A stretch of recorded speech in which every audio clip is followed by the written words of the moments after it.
ಇದೆ. ಎಲ್ರಿಗೂ 2026ನೇ ವರ್ಷದ ಶುಭಾಶಯಗಳು. ಜನ ಕಾಡಲ್ಲಿರುವಂಥ ರೆಸಾರ್ಟ್ಗಳಿಗೆ ಯಾಕೆ ಬರ್ತಾರೆ? ಸಮಾಧಾನವಾಗಿರೋದಕ್ಕೆ, ನಿಶಬ್ದವಾಗಿರೋದಕ್ಕೆ. ಆ ಕಾಡಿನಲ್ಲಿರುವಂಥ ನಿಶಬ್ದವನ್ನು ಅನುಭವಿಸೋದಕ್ಕೆ ಬರ್ತಾರೆ.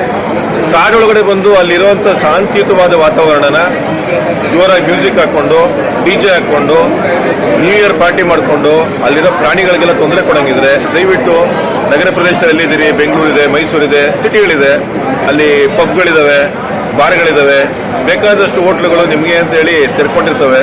ಅಲ್ಲೋಗ್ಬಿಟ್ಟು ನೀವು ನಿಮ್ಮ ಹೊಸ ವರ್ಷ ಆಚರಣೆ ಮಾಡ್ಕೊಳ್ಳಿ. ಹೊಸ ವರ್ಷ ಆಚರಣೆ ಮಾಡಬೇಡಿ ಅಂತ ಹೇಳಲ್ಲ, ಆದರೆ ಅಲ್ಲಿ ನಿಶಬ್ದವಾಗಿರೋ ವಾತಾವರಣದಲ್ಲಿ ಬಂದು ನೀವು DJ ಸೌಂಡ್ ಎಲ್ಲ ಮಾಡ್ಕೊಂಡು ಮಾಡಬೇಡಿ.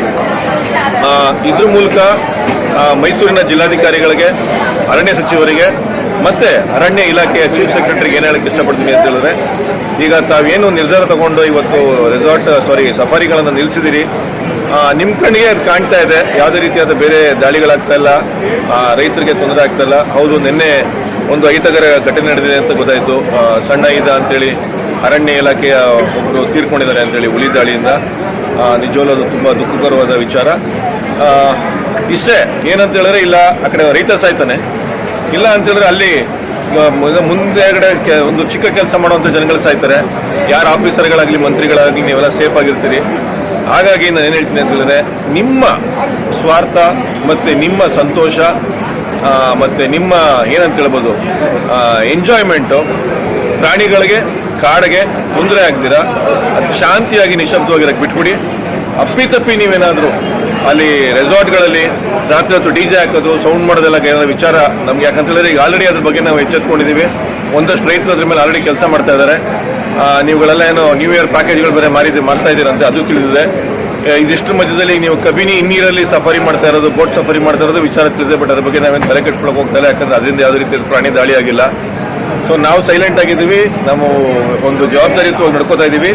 ನೀವು ಜವಾಬ್ದಾರಿಯುತವಾಗಿ ನಡ್ಕೋತೀರಾ ಅಂದ್ಕೊಂಡಿದ್ದೀನಿ. ಈಗ ಆಲ್ರೆಡಿ 20 ಹುಲಿ ತೊಗೊಂಡೋಗಿ ನೀವು ವಾಪಸ್ ಕಾಡಿಗೆ ಬಿಟ್ಟಿದ್ದೀನಿ ಅಂತ ಬೇರೆ ಹೇಳ್ತಾ ಇದ್ದೀರಿ. ಆ 20 ಹುಲಿಗಳಿಗೂ ತನ್ನದೇ ಆದಂಥ ಒಂದು ಟೆರಿಟರಿ ಮಾರ್ಕ್ ಮಾಡ್ಕೊಳ್ಳೋದಕ್ಕೆ ಅವಕ್ಕೂ ಸಮಯ ಬೇಕು. ಈಗ ನಿಲ್ಸಿರೋದು ಒಳ್ಳೆ ಕೆಲಸ ಮಾಡಿದ್ದೀರಿ, ಮತ್ತೆ ಇದನ್ನು ಓಪನ್ ಮಾಡೋದು ಯಾರೋ ಒಂದು ಬೆರಳೆಣಿಕೆಯಷ್ಟು ಬಂಡವಾಳಶಾಹಿಗಳಿಗೋಸ್ಕರನೋ ಅಥವಾ ಇನ್ನೊಂದು ಮಾಹಿತಿ ಕೇಳ್ಬಂತು ನಮಗೆ. ಈ ಸಫಾರಿ ಅನ್ನೋದೇನಿದೆ ಹೆಚ್ಚು ಕಮ್ಮಿ 45ರಿಂದ 50 ಕೋಟಿ ವರ್ಷದ ಆದಾಯದ ವ್ಯವಹಾರ ಇದು ಅಂತ. ಆ್ಯಂಡ್ ಅಲ್ಲಿ ಬರುವಂಥ ಆದಾಯನ ಕಾಡಲ್ಲಿ ಇರುವಂಥ ಕೆಲಸಗಳ ನಿರ್ವಹಣೆಗೋಸ್ಕರ ಅಲ್ಲಿರೋ ಅಧಿಕಾರಿಗಳಿಗೆ ಅದರದ್ದು ಸಮರ್ಪಕವಾದ ಇದನ್ನು ಕೊಟ್ಟಿದ್ದೀನಿ ಅಂತ. ಸೊ ನಾನು ಯಾರ ಮೇಲೂ ದೂಷಿಸ್ತಾ ಇಲ್ಲ. ನೀವೇನಾದರೂ ಇದೇ ರೀತಿ ಇಲ್ಲ ಸಫಾರಿ ತೆಗಿತಾ ಇದ್ದೀವಿ ಅಂತ ನೀವು ಹೋಗ್ತಾ ಇದ್ರೆ, ಇದು ಅಧಿಕಾರಿಗಳ ಇಚ್ಛೆಯೋ